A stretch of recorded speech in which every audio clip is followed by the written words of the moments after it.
I've always hated corporate parties. Too much small talk, too many handshakes that mean nothing. But I showed up to Cameron's firm's annual holiday bash in Atlanta because that's what a good husband does. I ironed my shirt, smiled through conversations with people who barely registered my name, and tried not to count down the minutes until we could leave. Cameron, on the other hand, was radiant. That word gets thrown around too easily, but it fit her that night. She wore a green satin dress that shimmered under the lights, and her hair fell in soft waves that she'd spent far too long fussing over in the bathroom. When I told her she looked beautiful, she smiled, but it didn't land the way it used to. She was already distracted. As the night wore on, I started to notice a pattern. She wasn't just mingling, she was drifting. Floating from one circle to the next like someone chasing a high. She'd laugh a little too hard, sip her wine a little too quickly, and disappear for chunks of time without explanation. Every time I tried to pull her into a conversation or even just make eye contact across the room, she was gone, lost in a swirl of colleagues and clinking glasses. It didn't sit right. It wasn't just the way she was behaving, it was how little she included me in it. I was an afterthought, a fixture on the edge of her night. I told myself not to make a scene. That maybe I was just being sensitive, maybe she was just blowing off steam from a stressful quarter. She worked hard. She deserved to let loose. Still, I sat at our table alone for longer than I should have. At some point, Cameron left her phone behind, a rare occurrence. It buzzed once, then again. I glanced at it, thinking it might be work. But the name on the screen wasn't familiar. Row 14A. That's how the contact was saved. And just below it, a message. Parking lot in 10 minutes. Don't forget your coat, it's cold. My heart didn't exactly drop. It steadied. Slowed.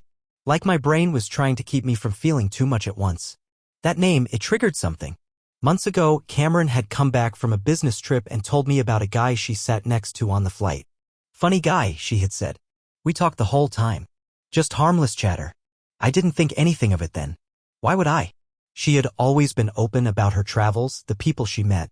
But now that harmless stranger had a name in her phone. Not even a name, a row number. And he was asking her to meet him outside. My hands were already trembling when I opened Instagram on my phone. Cameron's account was public. She rarely posted anything revealing, just aesthetic *TS of scenery, coffee cups, and hotel views. But something made me look again. I scrolled through her stories until I landed on one from 2 days ago, *T from a high-rise hotel balcony, captioned Morning Recharge. At first, nothing stood out. Then I noticed the reflection in the glass. Subtle but there. A man's arm draped over the railing, tattooed from wrist to elbow. Not mine. I zoomed in, hoping absurdly that I'd see something that proved it innocent. A detail I could explain away. But it wasn't there. Cameron returned to the table a few minutes later, flushed and glowing. She barely noticed her phone had lit up. I watched her from across the table, phone still in my hand.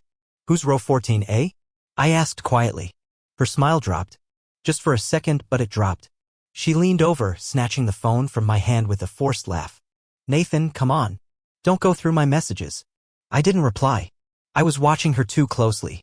That laugh wasn't playful, it was deflective. Her eyes weren't meeting mine, and her body shifted away from me slightly, as if preparing for an argument she didn't want to have. It's not what you think, she added. He's just someone I met on that flight to Dallas. We've kept in touch, but it's not like that. Not like what? I asked. She sighed like she was already tired of this.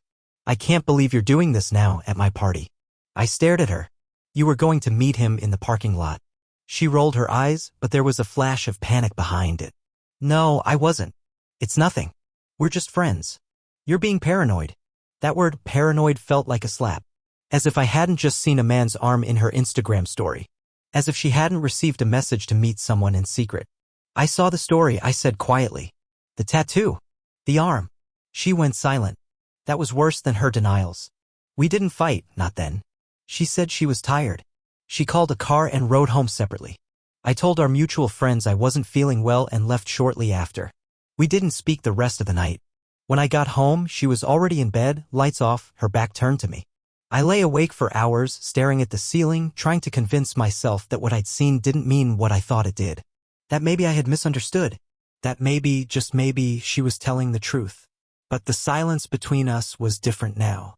Thick, heavy. Something had cracked open, and I could feel it breathing through our house like smoke. Something real. Something dangerous. The next morning, she acted normal. Coffee, Casual chatter about how tired she was. A passing kiss on the cheek as she grabbed her keys. "See you tonight," she said. I didn't respond, because something had shifted in me, too. A quiet awareness had taken root. A readiness. I couldn't unsee what I'd seen. Couldn't unhear the tone in her voice when she told me I was paranoid. This wasn't suspicion anymore. It was the beginning of knowing. After the party, I didn't accuse Cameron of anything. I didn't press, didn't pry. I just started watching. She'd gotten good at managing her narrative. For a while, she had me believing the tension between us was just work stress, or maybe a phase. But now, with that message and the photo burned into my memory, I couldn't stop myself from seeing everything differently. Her phone habits were the first real shift. Cameron used to be careless with her phone. Left it charging in the kitchen, screen up, never bothered to log out of anything. But now it was always face down, always on silent. Sometimes I'd catch her turning the screen away from me mid-text, her expression blank like she was trying not to react. She'd tell me she had late meetings on Tuesdays. That was new. Marketing brainstorms, she'd say. The whole department's trying to restructure the fourth quarter projections. It sounded rehearsed, like something she'd practiced saying. I wanted to believe it, but the words had no weight, no proof. And when I offered to drop by with dinner once, something I used to do when she worked late, she declined too quickly, said it would throw off the flow of things. Even when she was home, she wasn't really home. Our evenings used to have rhythm, dinner, couch, a shared bottle of wine, sometimes a movie. Now she'd retreat to the guest room to take calls, or say she had work to finish and stay buried in her laptop until midnight. We stopped watching our shows. Her touches, when they came, felt like someone trying to remember choreography. A kiss on the cheek, a brush of her hand across my shoulder. They were gestures, not feelings. And then there was the bed. That quiet, cold space between us grew wider with each passing night. She stopped reaching for me. No more whispered goodnights. No more sleepy limbs tangling together. Just silence, and the sound of her turning over to face the wall. I tried to rationalize it. Maybe she was exhausted. Maybe it was just a rough patch. But deep down, something was unraveling. I knew it. I just didn't want to say it out loud. Then came the handkerchief. She'd flown to Seattle in late November for a client workshop. There was a storm that week. A freak blizzard that grounded a bunch of flights. She texted me late that night saying her flight was canceled and that she'd be sleeping in the airport until morning. I asked her to FaceTime. She didn't pick up. Said the Wi-Fi was spotty, that she'd call me in the morning. I believed her. I wanted to believe her. But days later, as I was doing laundry, something she usually did, I found a handkerchief balled up in the corner of the laundry basket. Embroidered. Cream-colored. Not her style. It smelled faintly of expensive cologne and sandalwood. There was a boutique logo on the corner, one I didn't recognize. I Googled it. A high-end hotel in Portland. Not Seattle. She never mentioned Portland. I folded it and tucked it into my sock drawer, like I was afraid to let it go. It wasn't proof. Not by itself. But it was something. And I couldn't unsee it. Around the same time, she started bringing home small gifts. Jewelry. Delicate bracelets, minimalist earrings in rose gold. A gift from the creative team, she said, for hitting campaign numbers. I asked who picked them out and she just shrugged, already changing the subject. Then it was perfume, something musky and rich. When I asked about it, she laughed and said, "Everyone got one. They were samples from a client. There was no note, no packaging, just the bottle half used by the time I noticed it. And maybe that's what made it so hard. None of these things on their own were enough. If I told a friend, they'd say I was being dramatic, that I was reading too much into it, that marriage goes through waves and people get distant. But it wasn't just the perfume, or the phone, or the handkerchief. It was all of it. It was the way she stopped humming in the kitchen when she cooked.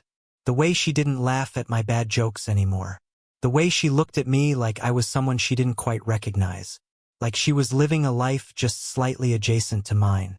There was a moment I keep going back to. It was a Sunday morning. We were sitting on the back porch drinking coffee. She was scrolling on her phone and I was pretending to read. A notification popped up on her screen, a flight confirmation. I caught the word Delta and LaGuardia. When I asked her about it, she looked up like I'd startled her. Oh, she said too casually. That's for a work trip in a couple weeks. I forgot to mention. She always told me about work trips. I asked who was going. She hesitated for a second, just a second, and then said it was a solo trip. Small pitch, just me and the client. Then she stood up and went inside like she'd just remembered something urgent. I sat there with my coffee growing cold, trying to remember when things had started feeling so scripted. So, off. I began writing things down. Quietly, in a notebook I kept in my desk drawer. Dates, names, little observations. It wasn't revenge. It wasn't obsession. It was self-preservation. I needed to see the patterns clearly in black and white. Needed to know I wasn't losing my mind. One entry, just read. Tuesday meetings equals new pattern. Never existed before September. Another. Portland handkerchief. No Seattle hotel charges on the Amex. Another. I forgot to mention equals her new favorite phrase. I wasn't ready to confront her. Not yet. I didn't have enough. Not for her to admit anything anyway. She was careful. Smooth. She knew how to lie in a way that didn't sound like lying. There were no slips, no drunken confessions, no lipstick stains or obvious texts. Just small, carefully constructed gaps. Invisible threads pulling her farther away from me. The worst part was that I still loved her. Still wanted to believe her. I'd catch glimpses of the woman I married when she'd laugh at something on TV or sing along to a song in the car. For a second, I'd forget everything. I'd pretend we were still okay. Still us. But those moments never lasted. One night, we went out to dinner, a rare date night. She wore a black dress, red lipstick, her hair swept up the way I loved. She looked beautiful. Everyone in the restaurant noticed. But when the waitress asked if we were celebrating something, Cameron smiled and said, nope. Just catching up. Catching up. Like we were strangers reconnecting after years apart. I didn't eat much that night. The conversation was strained. Every time I asked her something personal, how work was, how she was feeling, she'd answer in clipped, vague phrases. Busy. Fine. It's all good. Then she'd ask the waitress about the wine list or change the subject to a podcast she'd been listening to. When we got home, she went straight upstairs, said she was tired. I stayed in the car for a long time after that, engine off, hands gripping the wheel. I remember staring at our front porch and thinking, is this how it ends? Quietly? Without a fight? That night, I opened her laptop. Not to snoop. Just to see if there was something, anything that might explain what was happening. But she had logged out of everything. Chrome. Email. Even Spotify. That told me more than any message ever could. The Cameron I married didn't lock me out. She didn't keep secrets. Now all I saw were closed doors. 2 weeks after the party, Cameron told me she had to fly to Denver for a client summit.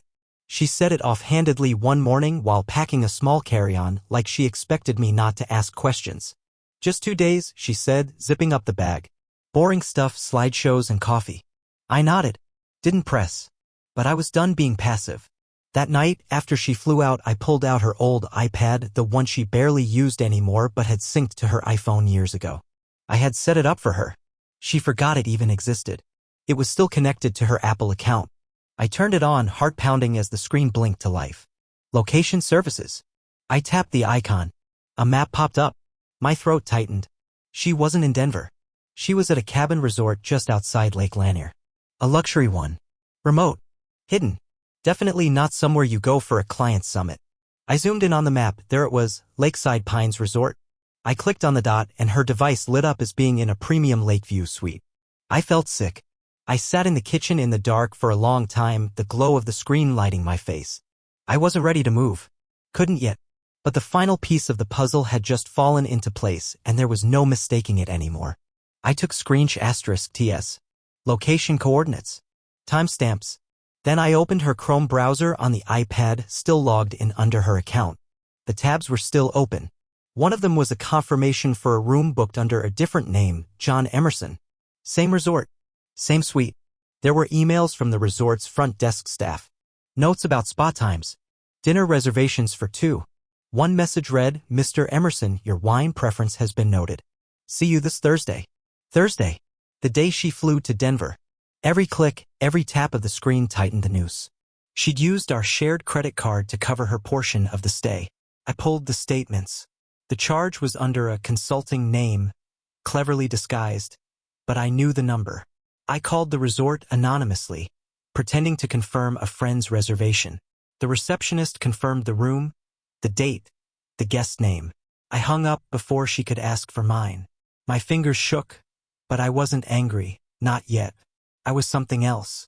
Focused, sharp, like the veil had finally dropped, and I could see everything for what it was.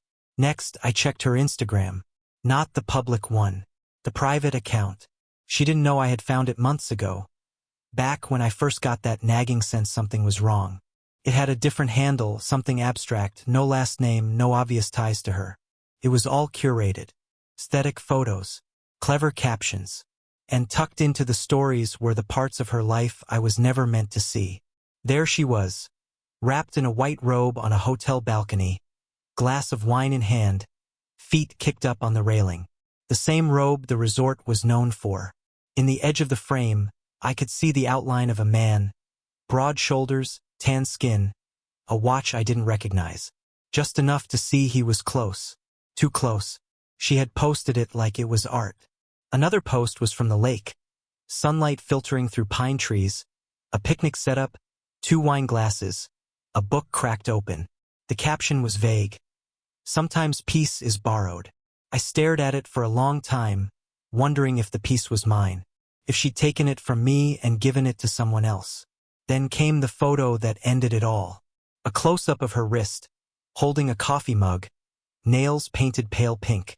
The bracelet she once told me she lost was clearly visible. A thin gold chain with a tiny sapphire. I had bought it for her 2 anniversaries ago. She cried when she said she lost it during a business trip. I spent days helping her look for it. Now it was in a photo on her hidden Instagram, nestled against someone else's mug. I took *TS of everything, stored them in a hidden folder on my phone. I labeled it Denver as a bitter reminder. This wasn't suspicion anymore. This was evidence. The next morning, I sat at the kitchen table and opened a notebook. I started writing. Not thoughts, facts. I made a timeline, cross-referenced dates, compared credit card transactions with her flight confirmations, matched Instagram posts to timestamps. Every lie she had told had a counterpoint now, anchored in digital footprints. She didn't know yet that I had built the case. I waited until she got back. She walked through the door Sunday night wearing travel clothes, hair in a messy bun, talking about how dry the Denver air was. She was chatty, too chatty, filling space with nothing. She didn't kiss me, just dropped her bag by the stairs and asked if I'd eaten. I told her I had. Trip was fine, she said, flopping onto the couch. Exhausting. Glad it's over. I stood across the room, watching her. She looked up at me, brow furrowing. Everything okay? I nodded. I wasn't ready to confront her yet. Not because I was afraid, but because I wanted to choose the moment. Not give her control over it. Not let her spin it into something else. I wanted silence, not chaos. And most of all, I wanted her to keep talking so she could dig her own grave a little deeper. Over the next few days, I asked small questions. Casual. Just enough to test her. How was the hotel? She smiled. Standard. Nothing special. You ever get time to walk around the city? Barely, she said. I was in back-to-backs. Literally didn't leave the building. I nodded, pretending to believe her. That night, I printed the *TS. The photos, the map, the hotel booking. I spread them out on my desk like puzzle pieces. I added sticky notes, dates, quotes from her own mouth. She said Denver, but the phone said Georgia. She said meetings, but the Instagram said lakeside wine and long weekends with a man named John Emerson, a name I had never heard her say out loud. I dug deeper, found a Venmo account tied to his name. She had sent him money once, labeled groceries. 3 months ago, another transaction said, for the cabin. It wasn't a lot, but it was enough. I Googled him. He was real. Divorced. Consultant. Based out of Charlotte, but he traveled a lot. His Instagram was private, but his profile picture was the same outline I had seen in her stories. He had a tattoo, barely visible in 1sh*T of him at a conference. Same ink as the arm in the hotel balcony reflection. I had enough. I had more than enough. And yet I waited, because I needed to know what I was going to do. Not react. Not scream. I didn't want revenge. I wanted clarity. Power. Control. One evening, she was in the shower. I walked into the bedroom and opened her laptop. She had finally stopped logging out. Maybe she thought she was safe again. Maybe she thought I'd moved on. I opened her email. There it was, an email chain between her and the resort. She had changed the reservation name mid-stay. The email said, "Please extend our stay through Saturday. Name remains John Emerson, but add my name for room service clearance. Thanks." Signed, Cameron. Another email was a confirmation for a sunset boat cruise. Just 2 guests. I closed the laptop quietly. She came out wrapped in a towel, her face flushed from the heat. She smiled when she saw me. "Everything good?" she asked. I smiled back. "Yeah," I said. "Just checking a few things." She kissed my cheek. "You've been quiet lately." I shrugged. "Just tired." She nodded, not thinking twice. I went downstairs and opened the safe. Took out the envelope where we kept our passports and birth certificates. Added a new envelope. Labeled it Truth. Inside, I placed every printed page. Every receipt. Every lie. Because now I had proof. Not suspicion. Not paranoia. Proof. When the truth hardens into something undeniable, it doesn't scream. It doesn't shatter you in one clean break. Presses. Slowly. Like a weight on your chest you stop trying to push off. I knew what I had to do. The night after Cameron returned from Denver or Lake Lanier, I stayed up after she went to bed. I sat on the couch in the dark with only the glow of the streetlights outside and the silent hum of the refrigerator for company. On the coffee table sat a plain manila envelope. Inside, copies of everything. The hotel reservations. Screensh *TS. Instagram posts. Credit card statements. Receipts. Her lies. Printed in grayscale. I didn't write a letter. There was nothing left to explain. By morning I had packed 1 bag. Just enough for a few weeks. Jeans, shirts, my old college hoodie she used to borrow when she was cold. I left my wedding ring on the kitchen table. Inside a smaller envelope marked only with her name. I took my keys off the rack and slid them under it. I didn't tell anyone where I was going. I just got in the car and drove. St. Augustine. My brother's place. It was a 6-hour drive. I didn't play music. No podcasts. Just the sound of tires on the highway and the occasional truck roaring past. I stopped once for gas, grabbed a coffee, didn't even look the cashier in the eye. My body moved, but my mind was detached. Like I was watching myself do it all from a few feet away. I reached my brother's house late in the afternoon. He opened the door, surprised, then stepped aside without asking anything. "You good?" he asked eventually. I nodded. "Can I stay for a bit?" He clapped a hand on my shoulder. "As long as you want." That night, I slept in his guest room, fully clothed, with the window cracked open. The ocean was close enough to hear if the night was quiet, and for the first time in months, I didn't dream of Cameron. I spent the next 5 days in silence. I walked the shore every morning, letting the tide roll over my feet. My phone stayed off. I didn't check texts, didn't open emails. I let the world shrink down to the sound of waves and the scrape of sand underfoot. There was a moment, on the 3rd day, when I stood ankle-deep in the surf, watching a group of kids throw a football. Their laughter felt like another language, one I used to speak. I remembered being their age, thinking pain was a scraped knee or a breakup that lasted 2 weeks. I envied that version of myself. But something was beginning to settle in me. I had expected rage, fury, a desire to destroy something. But instead I felt hollow. Not numb but clean. Like the anger had burned through me already, and now all that was left was space. On the 5th day, I turned my phone back on. There were texts, missed calls, a voicemail or 2 from mutual friends. And Cameron. The first message was short. "Where are you?"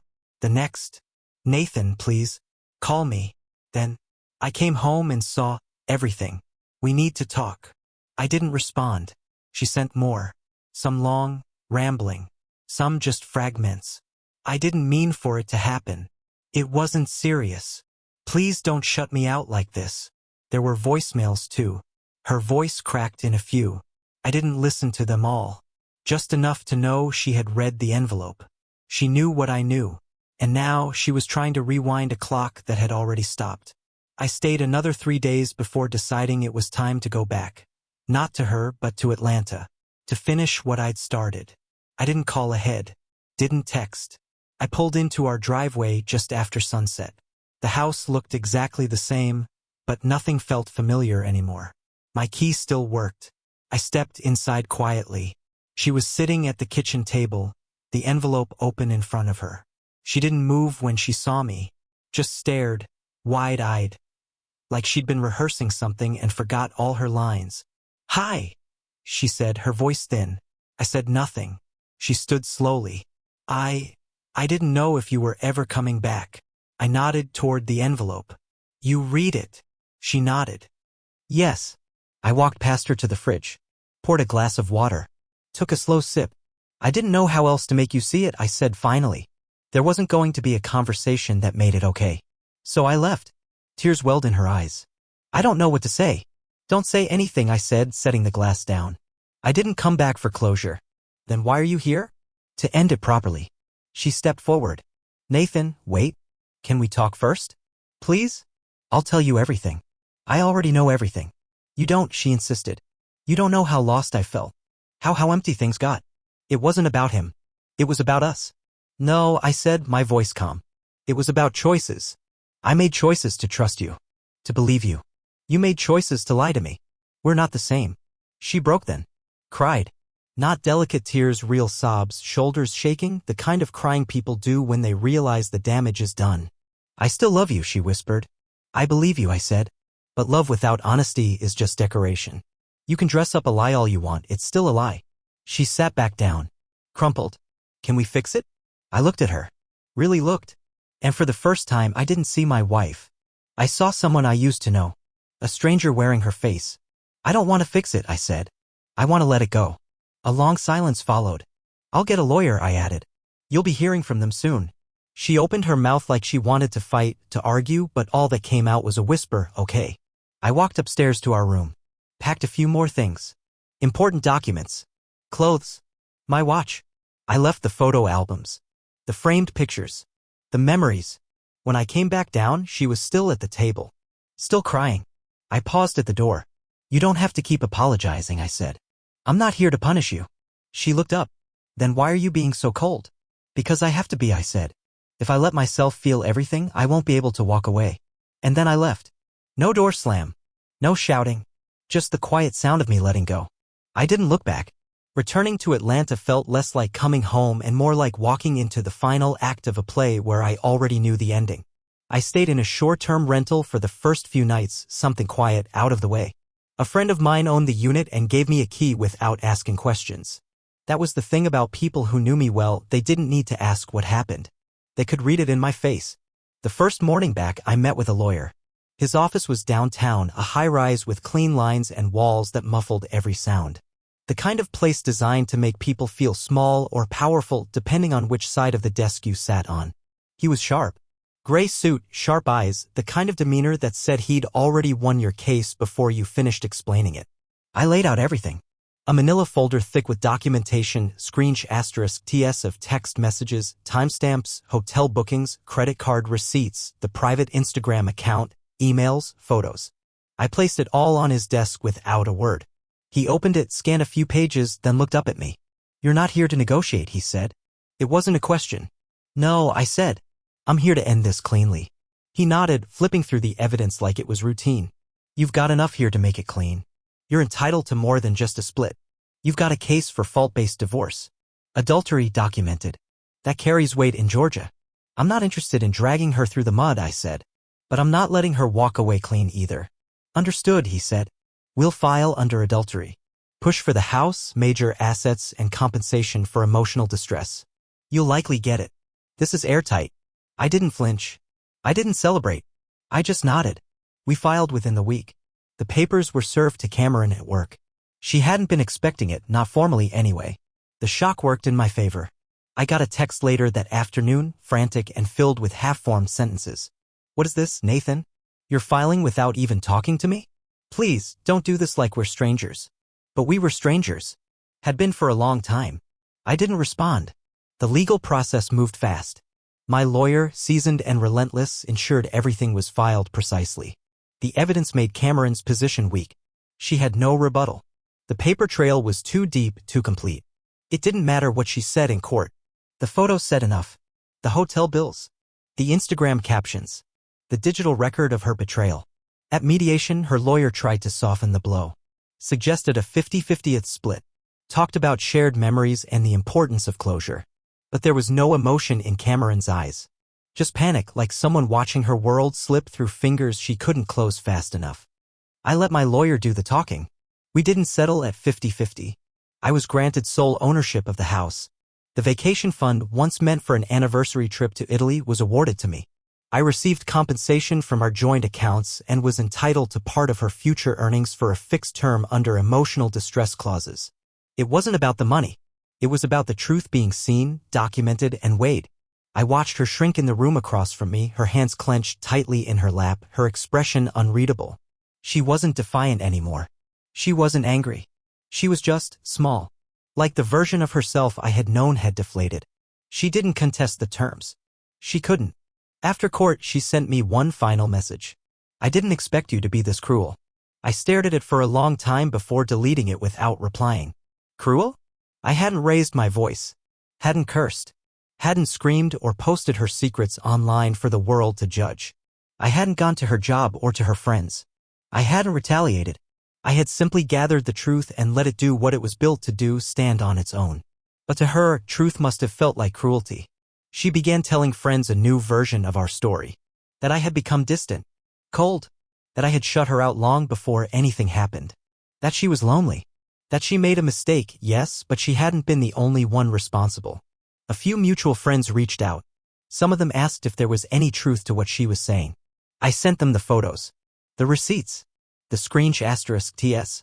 Not to shame her, but to shut down the rewriting of history. The truth didn't need my commentary. It stood tall on its own. But when I discovered she had started posting subtle digs online, quotes about betrayal, heartbreak, strength after pain, I knew it wasn't just her talking anymore. It was public. She had turned herself into a character. A victim in a story she was now curating for sympathy. That's when I had my lawyer send a cease and desist. It was clinical, direct. It included evidence of her affair, the risk of defamation, and a clear message: stop or face consequences.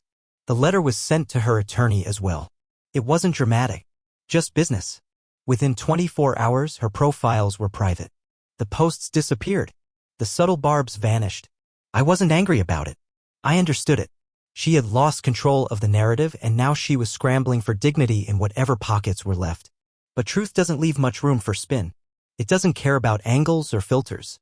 It just is. For the first time in this whole ordeal, I felt like I was standing still while everything around me moved. I didn't move out of the house. I didn't want to. This had been my home long before her lies seeped into its corners. And now it was mine again. I changed the locks. Repainted the bedroom. Removed the photos from the walls, replaced them with quiet art, clean spaces. I planted new herbs on the porch. Threw out the wine glasses we never used anymore. It didn't feel like revenge. It felt like reclamation. My days became simple. I started waking up early. Brewed my coffee in silence. Sat on the porch and watched the street come to life. I reconnected with friends I hadn't seen in years. Got back into woodworking. Volunteered once a week at a local animal shelter, something I'd always wanted to do but had never had time for. She texted a few more times in the following weeks. Apologies wrapped in excuses. A long message once at midnight telling me she still dreamed about us. That she hoped one day we could talk again. I didn't reply. Because the moment for that had passed. And I wasn't walking back into a chapter one had already finished. I didn't need to slam the door. I had simply closed it. After the court ruling, Cameron went quiet for a while. Then, slowly, the whispers began. Friends of friends mentioned she'd been telling her side of the story. Framing herself as the one abandoned. Saying I had grown cold and emotionally unavailable. That our marriage had been dying long before anything ever happened and that she had been fighting alone. It wasn't outright slander. Just calculated ambiguity. Quotes shared on social media. Emotional captions paired with throwback photos. A curated sadness meant to paint her as misunderstood, heartbroken, and just human. I ignored it until one of my clients reached out. She posted something about emotional neglect, he said carefully. Didn't name you, but people talk. That's when I drew the line. My lawyer drafted a cease and desist. It was direct, factual, and grounded in the documented truth. It included evidence of the affair, her admissions, and the divorce ruling. It cited defamation risk and made clear that continued character attacks, covert or not, would result in legal action. The message landed. Within 48 hours, her posts vanished. Her profiles went private. The mutual friends who had been on the fence suddenly stopped bringing her up. The narrative was over. The performance ended. Not with a bang, but with a quiet retreat. I live alone now near the coast. A modest home I renovated with my own hands. The air is quieter here. Mornings begin with ocean fog and end with stillness. There are no messages I dread opening. No secrets beneath the surface. The pain never left completely, but it dulled. Some mornings it flickers unexpectedly, a song, a scent, a line from a show we used to watch. But I let it pass. I don't fight it anymore. I started running again. Early, before the world wakes up. I make my own coffee, sit on the porch with a book. I fill my shelves with things that mean something, stories, memories, small objects I chose, not we chose. I'm not bitter. I'm not angry. Just changed. Some people say betrayal breaks you. I don't think it does. I think it reveals who you were before everything started to crack. And in that silence, after the noise dies down, you get to decide who you want to be next. For me, that's a man who knows how to be alone, and who finally understands that letting go isn't giving up. It's survival.